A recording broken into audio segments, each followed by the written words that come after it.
Okay, so here we've got a festool electric planer.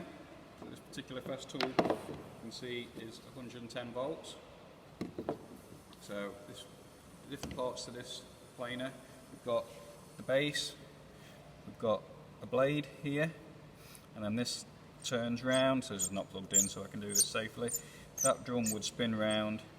This has only got a single blade in it, some of them have 2 or 3, and that blade would cut and plane the top of a timber as that turns round.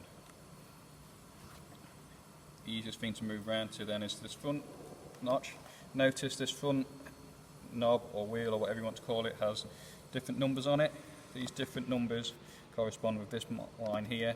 So if I were to set this at 0.5, this front section would come up and would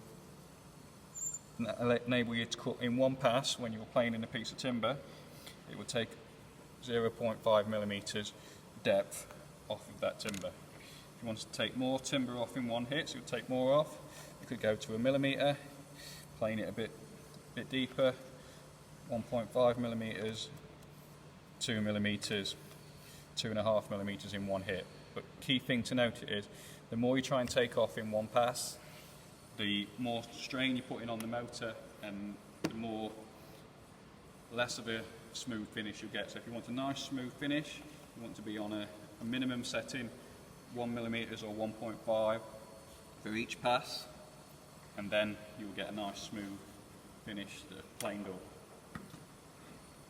In this particular one, you've got a trigger which starts and stops it, and also a safety trigger on this one. So in order for this trigger, I'm trying to pull it, nothing's happening. I've got to push this safety in, and then that will enable me to start the planer up with this trigger. So it's got like a second safety, so it can't go off when you don't want it to. That will start that motor running and that blade going around like that. So we've got an exhaust point here, so all the timber that's planed off will walk through the planer here and then be ejected at the exhaust point. Again, you can put either a bag on here to collect all the timber that comes out, or you can attach it to an LED system, i.e. a hoover, that will collect all the dust as it comes out of the planer. Can you just show them how to change the blade? Don't change it, just show them where you change it. So on this particular, saying that it's unplugged, on this particular blade, you notice that there's 3 Allen keys here that hold this to the blade. This particular one, the Allen key is located here in the body.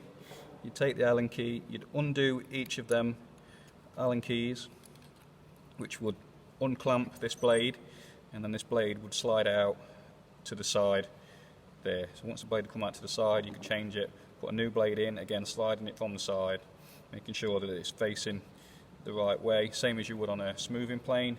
You've got that bottom bevel in line with the bottom of your planer, and then very carefully, particularly on the blade, you want to make sure that the edge of this blade, you notice how it's sticking out a little bit, that lines in with the edge of your base on your planer, because this comes down to protect the side. So you want to make sure that the edge of that blade lines in with there.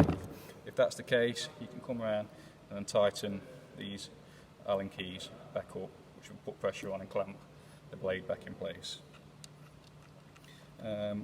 Key features, like I say, planes timber down as a smoothing plane would, but with certain attachments. So you notice there's an attachment hole here to screw what we call a fence on it, and then the fence can be used so you can rebate timber with a electric plane as you could a rebate plane, handheld rebate plane. So it works in the same way. You can put rebates in it, or you can put chamfers on. If you notice here, there's a section cut out in the middle of the base that you could put along the corner, and then use that as your guide to do a chamfer. So if I was chamfering this bed, I could put that in there, start the planer up, and then chamfer across the corner, which would give me that flat chamfer. Okay.